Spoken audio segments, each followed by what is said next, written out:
मी म्हंटल तिला की साधं घरातल्यांना भेटून जाण्याची पद्धत नाही तुमच्याकडे. तुझा भाऊ एवढा आला, तुला एकटीला भेटला आणि निघून गेला. म्हणजे तीच खरं तर माझ्याशी बोलायला आली होती. माझा पारा चढलेलाच होता वंच. पण नंतर तिचं म्हणणं पटलं हो मला. काय? तो अर्ध्या तासासाठी आला होता ना, मग एवढ्या रात्री कसा भेटणार आपल्याला? तोच प्रश्न ना माझा. मुळात एवढ्या रात्री आलाच काय होता तो? ते माहित नाही. मी विचारलं तर ती म्हणाली की तिचा भाऊ इथेच कुठेतरी होता म्हणे, म्हणून श्री आणि ती त्याला आणायला गेले होते. आपल्या घराच्या शेजारी इतक्या रात्री काय करत होता तो? हो ना, मीही समजावलं तिला. तिला म्हटलं तुझ्या भावाला सांग एवढ्या रात्री भटकू नये, तुझे बाबा त्याला काहीच बोलत नाहीत. मग तर म्हणाले की बाबांचं तो ऐकतच नाही. त्यांच्या घरात ना एक माणूस धड नाहीये. हा, एक माणूस धड नाही. संस्कारच नाहीयेत अजिबात. आई नाही, भाऊ नाही, स्वतःला सुद्धा नाहीयेत तिला. पंच, चंद्रहार आणि सोन्याच्या जरीची साडी हा पण विषय काढला मी. कशाला हा विषय काढला असतो इंदुवहिनी तिच्याकडे? आता आईला कळलं ना तर चिडेल ती उगाच. हो बाई, हो का? मला काय माहित होतं. पण आई का चिडतील? अगं इंदुवहिनी, सगळं माहिती असून सुद्धा आई गप्प आहे की नाही? ते श्रीसाठी ती तोंडात एक शब्दही काढत नाहीये. पण उगाच वादाचे विषय काढून भांडण उकरून काढण्यात काय पॉइंट आहे? मग तिच्या गप्प बसण्याला काय अर्थच राहत नाही ना. आणि शिवाय ती जान्हवी आणि तिच्या घरातली माणसं हा विषय आईनी बंद केलाय. आणि या विषयावर आई श्रीशी कधीच काही बोलणार नाही आता. पण मी कुठे श्रीशी बोलले? एकूण एकच झालं ना, ती जाऊन सांगेल त्याला. हा, ती एकाचं दोन जाऊन सांगणार श्रीला. हो. आणि मग माझ्या श्रीला वाटणार की मोठी आई असं कसं वागली. तरी मी तुला सारखं सांगत असते, कशाला उगाच त्याच्याशी बोलायला जातेस तू? बरं झालं वंच, तुम्ही मला सांगितलं. माझ्या ना मिलीच्या पोटातच काही राहत नाही. म्हणजे मी बोलायला जायचे आणि नंतर मला कळायचं की मी दिलेल्या तांदळाची तिने खिचडीच बनवलीये. जाऊ दे आता, झालं ते झालं. पण आता ह्याच्या पुढे लक्षात ठेव. चल मी बाहेर जाऊन बघून येते सगळं नीट लॉक केलंय की नाही.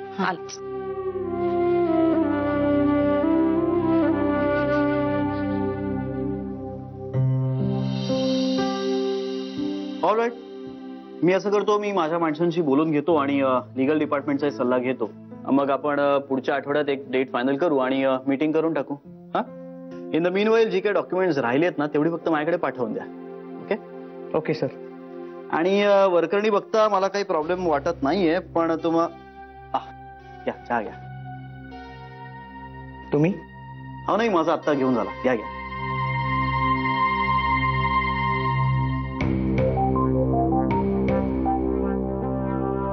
नंदन. हा, काय रे, काय झालं?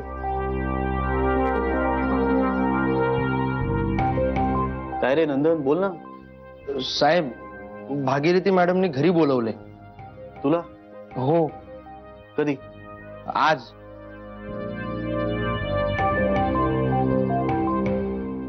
अच्छा, जा ना, जाऊन ये. जाऊ? हो, जा जा. अरे काहीतरी महत्वाचं काम असेल तुझ्याकडे म्हणून बोलावलं असेल. जा ना. ठीक आहे, येतो.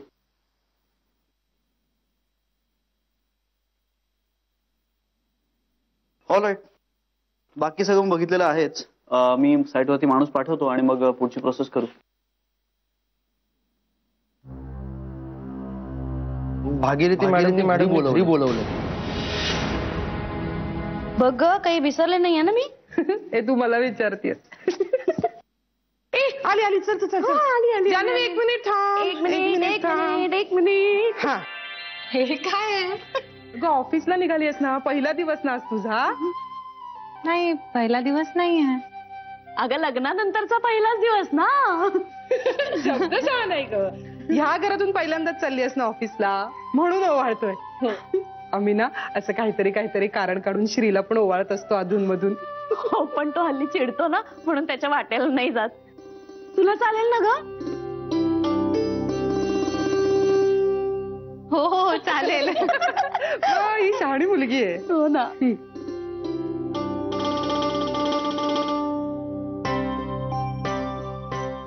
शाबास. आणि हे घे.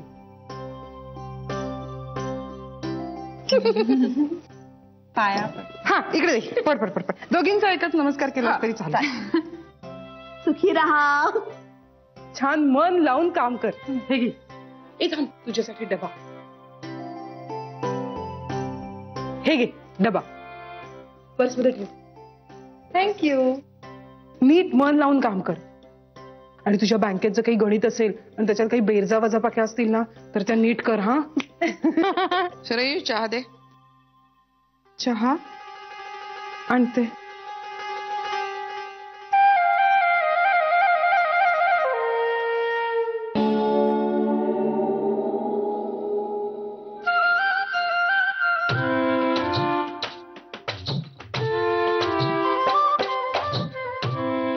जा तू दे. ऐक माझं ते. अगं दे ना. जा. हे घे. अगं दे. काय झालं शरयू? आई ते आजपासून ऑफिसला चालली आहे ही.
मोठी हो.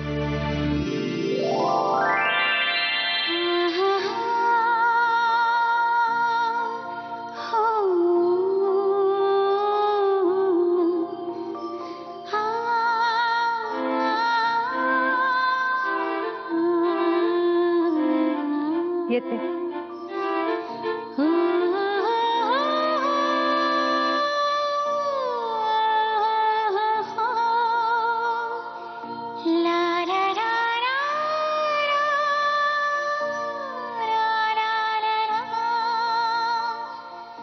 मोठी हो.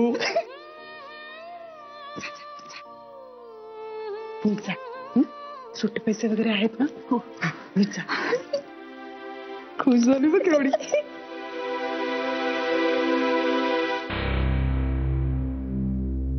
हापू.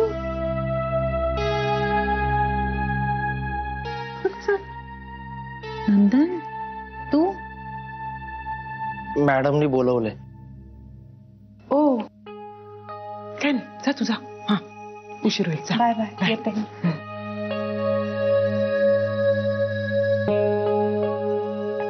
आई नंदन आलाय. नंदन चहा वगैरे काही घेणार आहेस? नाश्ता झाला तुझा? नाही नको झालाय. परत कर रे एकदा. चहा घेईन फक्त. तुझ्या इतका फक्कड नाही जमणार मला. ऑफिस मध्ये तू खूप छान चहा करतोय सांगितलंय श्रीने मला. शरयू, नंदनचा चहा नाश्ता झाला की माझ्या खोलीत पाठव त्याला. हो आई. ये.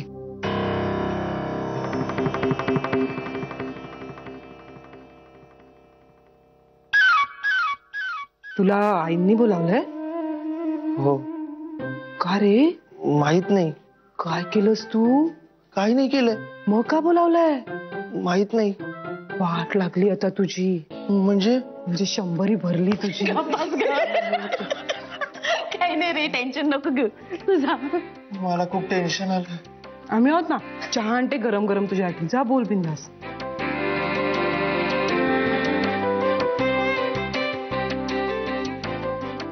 जा जा. हा जा बिंदास. आता याची काय गप्पा काय घाबर होतेस त्याला विचारायला. केवढा घाबरला. पण आईने का बोलावलं असेल?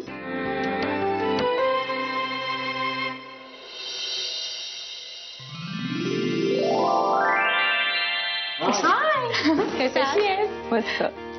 हाय कशी आहेस? मस्त.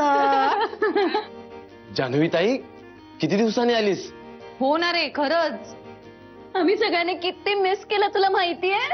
मी पण तुम्हाला सगळ्यांना खूप मिस करत होते खरंच. काय ग, लग्न छान मानवलेलं दिसतंय की. बाकी काय म्हणताय? छान, तुझी सारखी आठवण येत होती ग. हो खरंच. जान्हवी, मला तुझ्याशी खूप खूप बोलायचंय. चल चल चल चल. ताई चहा आणू? एकदम मस्त कर तुझ्या हातचा. हं, मलाही आण. तुम्हाला आत्ताच दिला होता ना? अरे मला परत एकदा हवाय. काही प्रॉब्लेम आहे का तुला? आणतो. जान्हवी, तू नव्हतीस तर सगळा सावळा गोंधळ होता इथे, माहितीये तुला. कस्टमर सुद्धा विचारत होते तुझ्याबद्दल, जान्हवी मॅडम कधी येणार आहे. आणि मला तर असं झालेलं ना की आत्ता जर जान्हवी असती तर हा प्रॉब्लेम सुटकीसरशी सॉल्व्ह केला असता तिने. आणि किती सुट्ट्या घेतल्यास ग तू. Sorry, I am so sorry. ठीक आहे ठीक आहे, तुझं नवीन लग्न झालंय ना म्हणून माफ करते मी. पण आता रेग्युलरली येणार आहेस ना? हो हो, आलंच पाहिजे. आणि तू जर सुट्टी घेतलीस, रजा काढलीस आणि लग्नाचं कारण पुढे केलंस ना तर मी सरळ जिजूला फोन करीन आणि त्याला सांगेन की खूप कारण सांगते ही. कर कर नक्की. ए चल, आपण स्टाफ रूम मध्ये बसूया. पण त्याआधी मी फक्त सरांना जर राहिलो म्हणून येते. हा, सर तुला नावाप्रमाणे बोर करतील. गप्प बस गीता. ही पुळकेश्वरी, जरा सरांना काही बोललं ना की तुझ्या नाकाला का मिरच्या झुमतात ग. गीता, बॉस आहेत ते आपले. बॉस हा स्टाफ निंदा नालस्तीसाठी बनलेला असतो. थोडं साधं तत्व कळत नाही तुला. तू नसताना सरांनी मला खूप त्रास दिलाय. अरे बापरे, का? सतत टोमणे, सतत ओरडायचे. सर असं करूच शकत नाही ना गीता. ते तुझ्यासाठी आमच्यावर सतत ओरडायचे. मग टेन्शन असतील का ऑफिसची काहीतरी, म्हणून ओरडले असतील. म्हणूनच पूर्ण स्टाफ तुला सरांची चमची असं म्हणतो, माहितीये. माहितीये. तुला काहीच वाटत नाही त्याचं. अगं त्यात काय वाटायचं, म्हणजे सगळे मस्करी करतात ना, कोणी सिरियसली बोलतं का? आता तू मला सरांची चमची असं सिरियसली बोलतेस का? नाही, पण तू सरांबद्दल कधीच काही वाईट बोलत नाहीस, याचा मला राग येतो. आणि मग मलाही म्हणावंच वाटतं सरांची चमची. बरं चल, सरांना हाय म्हणून येऊ का आता? खरं तर नको, पण तू ऐकणारच नाहीयेस, त्यामुळे तू जा आणि लवकर ये. स्टाफ रूम मध्येच आहे, नितीनला मी तिकडेच चहा द्यायला सांगते. बरं चल. नंदन, हा, किती वर्ष काम करतोयस तू आपल्या कंपनीत? 4 वर्ष झाली मॅडम. हे बघ, तू चांगला मुलगा आहेस, प्रामाणिक आहेस याची कल्पना आहे मला. तुझ्या घरी काही अडचण आहे का? नाही तसं काही नाही, पण मध्ये आईचं ऑपरेशन आणि मोठ्या बहिणीचा ऍक्सिडेंट झाला होता, बाकी काही नाही. मी अकाउंट्स चेक करत होते, तू बरेच पैसे उसने घेतलेले आहेस. हो मॅडम, म्हणजे साहेबांनीच मदत केली. आईचं ऑपरेशन आणि मोठ्या बहिणीचा ऍक्सिडेंट यामध्ये 2-3 लाख रुपये तरी खर्च झाले. त्यांच्यामुळेच वाचल्या दोघी. माझ्या फॅमिलीची खूप दुआ लागेल तुम्हाला. पण मी श्री साहेबांना सांगतोय की पैसे माझ्या पगारातून कापून घ्या, पण साहेब ऐकत नाहीत. म्हणतात तुझी आई ती माझी आई, तुझी बहीण ती माझी बहीण. मी माझ्या आई आणि बहिणीसाठी खर्च केला असं समज. मॅडम काय झालंय?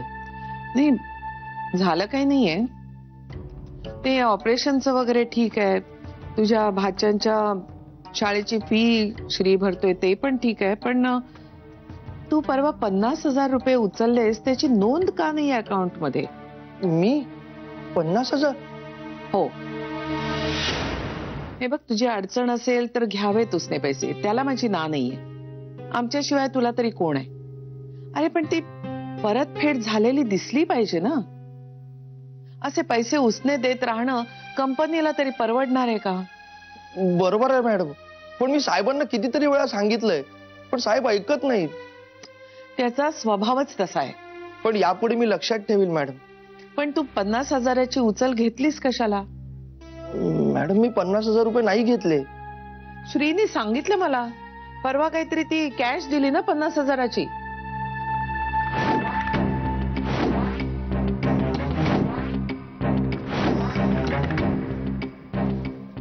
श्री साहेबांनी सांगितलं का? हो, घेतले पैसे घराच्या डिपॉझिट साठी साहेबांकडून. मग आधी नाही का म्हणालास? Sorry madam. असं काय रे करता तुम्ही?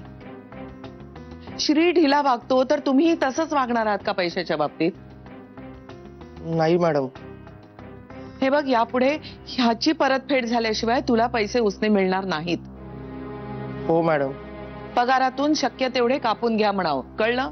हो मॅडम. जा आता. येतो मॅडम. अरे नंदन, तुझी बायको कशी आहे? बरी आहे मॅडम. जा.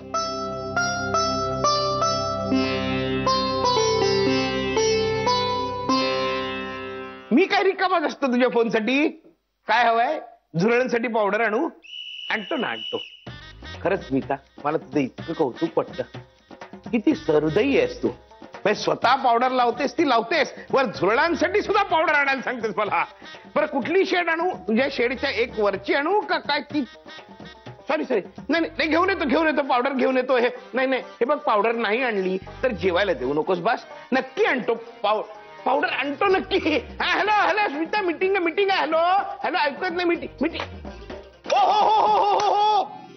प्रत्यक्ष गोखले गृहउद्योगाच्या मालकीण सौभाग्यवती जानवी श्रीरंग गोखले यांचे पाय आमच्या केबिनला लागले. अहो, भाग्य म्हणायचं आमचं. काही या सर, तुम्ही बसा बघू आधी. आधी तू बस. सर नाही, प्लीज तुम्ही बसा आधी. कमाल करतेस जानवी. अगं, गोखले गृहउद्योगाची मालकीण उभी असताना तिच्या समोर मी बसतो म्हणजे रूढ नाही का वाटणार? सर प्लीज, हा उगाच मस्करी करताय ना माझी. बरं, तू बस. मी बसतो. बस आधी. काय घेणार सांग मला? चहा, कॉफी का कोल्ड ड्रिंक? हो, मी चहा घेणार आहे, पण गीता बरोबर. गीता? ठीक आहे, मग बोला मॅडम, कसं चाललंय? काय सर? अरे सर, अगं मी तुला गोखले मॅडम म्हणालो म्हणजे श्री साहेबांच्या गोखले मॅडम. सर प्लीज असं नका ना हो बोलू. मी असं बोलण्याने वस्तुस्थिती बदलणार आहे का? आणि लग्न झाल्यापासून चेहरा आनंदी दिसतोय तुझा. आता खरी तू श्री साहेबांची पत्नी शोभतेस. मग नाव बदललंय का तेच आहे जानवी? सर नाव? अहो, मी आडनाव सुद्धा नाही बदललंय. कमाल करतेस तू. मी तुला नाव बदललंय का विचारलं आणि तू आडनाव सुद्धा बदललेलं नाहीस. काय ही तुम्हा नवीन मुलींची फॅशन? नाव बदलायचं नाही, आडनाव बदलायचं नाही. श्री साहेबांना चाललंय. श्रीनेच सांगितलंय मला. म्हणजे श्रीच मला म्हणाला की अगं नाव बदलू नकोस, आडनाव बदलू नकोस, तुझी आयडेंटिटी आहे ती, आणि ती बदलावी असं मला नाही वाटत. वा, गोखले साहेब मोठा माणूस. सर तुम्ही कसे आहात? हाय, बरं चाललंय माझं. म्हणजे तुला सांगू का, घरी स्मिता, ऑफिस मध्ये गीता. सुटका नाही ग, सुटका नाही जानवी, सुटका नाही. असू नकोस जानवी. अगं, त्या गीताला कधी येणार ग काम करायला? तू होतीस तेव्हा तू सगळं निस्तरायचीस. तुझ्या ऍब्सेन्स मध्ये सगळं मला करावं लागतं. अगं, बोलायची सोय नाही. जरा काही बोललं की डोळ्यातले नळ लगेच सुटलेलेच, त्यामुळे बोलताही येत नाही. पण सर आता मी आले ना, तुम्हाला यातलं काही करावं लागणार नाही. Jahnavi, are you serious? म्हणजे खरंच तू जॉईन होतेस? म्हणजे काय सर? सर मी फोन पण केला होता तुम्हाला, मी बोलले ना. हो, पण म्हणजे तुला हवं तर गोखले गृह उद्योगात सुद्धा काम करू शकतेस. मला माझ्या कॅलिबरवर मी मिळवलेलं काम करायचंय सर. बायको म्हणून मिळालेली सवलत नकोय. नाही जानवी, पण हे काम करणं आता शोभेल का तुला? का नाही शोभणार? म्हणजे काम असतं ना सर, आणि मला गरज आहे कामाची. काहीतरीच काय जानवी, तू बहुतेक थट्टा करतेस माझी. अगं, तुला कशी कामाची गरज असेल? नाही हो सर, थट्टा नाही करत आहे. माझ्यावर माझ्या फॅमिलीची जबाबदारी आहेच ना, आणि लग्नानंतरही मला आई बाबांची जबाबदारी घ्यावी लागणार आहे याची श्रीला सुद्धा कल्पना आहे. आणि आई बाबांची जबाबदारी घ्यायला नोकरी तर करावीच लागणार ना. हो, बरोबर आहे. म्हणजे तू सिरियसली बोलत होतीस तर? हा सर, काय झालं? नाही, काय नाही. आता काय करावं बरं? काय होईल याचा विचार करतोय मी. म्हणजे? नाही, काय आहे जानवी, तू आता नुसती बँकेची एम्प्लॉई नाहीयेस. तर आमच्या सगळ्यात मोठ्या कस्टमरची बायको आहेस तू. त्याने काय फरक पडतो सर? नाही, फरक कसा नाही जान्हवी, म्हणजे मला कळणार नाही ना मी तुझ्याशी कसं वागू. म्हणजे बँकेची एम्प्लॉई म्हणून वागू की मिसेस गोखले म्हणून वागू. सर मी तुमच्या समोर तुमची एक एम्प्लॉई म्हणूनच बसले, गोखले गृहोद्योगाची मालकीण म्हणून नाही. नाही मला अगदी खात्री आहे जान्हवी की तू काही मालकिणीसारखी वागणार नाहीस, पण मग सर तुम्ही पण मला तसे नका ना वागवू. ठीक आहे, राहिलं. हे बघ, तू परत येतेस याच्यातच मला आनंद आहे. Thank you sir. चला चला चल चला, वेलकम बॅक. लवकर कामाला लाग ग. गीतानी करून ठेवलेले बरेच घोळ तुला निस्तरायचे. ती तिचं काम नीट करेल हो. जान्हवी, दिवसा ढवळ्या स्वप्न नको दाखवूस ग. मनाला वेडी आशा वाटत राहते. काय हो सर, तुम्ही पण ना त्या बिचारीला सारखं. बिचारी? अगं जान्हवी, तुझी मैत्रीण आहे म्हणून तू वाटेल ती विशेषणं वापरशील का? बिचारी काही या सर. येते मी. हो, हे बघ, झुरळाचा फोन आला ना पावडरची शेड सांगायला. हॅलो, अरे स्मितुडी, आत्ता संपली का मीटिंग? हो, 2.25 मिनिटाची छोटीशी मीटिंग होती. बोल बोल बोल, तुलाच फोन करणार होतो. हो, अगदी असंच घर हवं होतं मला. या बरं, फक्त मला एकदा माझ्या बायकोशी बोलून घेऊ देत आणि then I will get back to you. Okay, yeah. Thank you so much. Thank you साहेब. थँक्यू नंदन. अरे नंदन, हा, तुला आज आईजीने घरी बोलावलं होतं ना? काय झालं? कशासाठी बोलावलं होतं? तसं काही नाही नंदन, कशासाठी बोलावलं होतं? काय झालं? अहो, काही विशेष नाही साहेब. नंदन, परत तेच. अरे सांग ना. अरे देवा, साहेबांना सगळं सांगायचं म्हणून आलो, पण तेच जमणार नाही. उगा साहेबांनी भागीरथी मॅडमला सांगितलं तर त्यांना वाटायचं की मीच चुगली करतो. त्यापेक्षा नकोच. साहेबांना कळेल तेव्हा कळेल.